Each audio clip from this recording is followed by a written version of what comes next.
We continue our series tonight on American troops overseas, and tonight U.S. forces on the front lines in Yemen.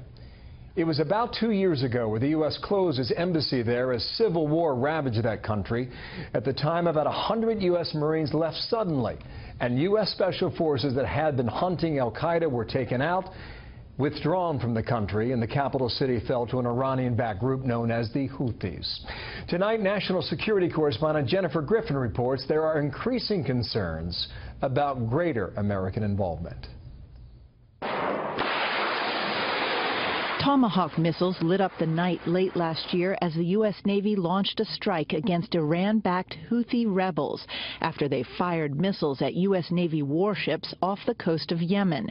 U.S. Marines had pulled out and shuttered the embassy months before when a bloody civil war began tearing Yemen apart.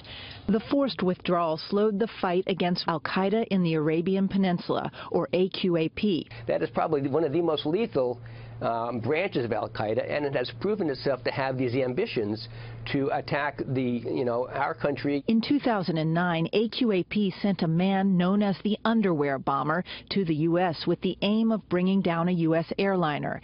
In 2011, a U.S. drone killed the radical American-born Muslim cleric Anwar al-Awlaki, who had been directing and planning attacks on the U.S. Since President Trump has taken office, airstrikes against al-Qaeda in Yemen have more than doubled. There have been more than 80 airstrikes this year. U.S. Special Operations Forces have returned in small numbers. In 2 ground raids, one U.S. Navy SEAL, Ryan Owens, was killed days after President Trump took office. All this comes as the civil war, which many see as a proxy fight between Saudi Arabia and Iran, rages inside Yemen, killing thousands of civilians. The Saudis launched the surprise war against Iran-backed Houthis almost 2 years ago. The Saudi and Emirati coalition has been accused of carpet bombing residential areas and war crimes. U.S. warplanes refuel Saudi jets.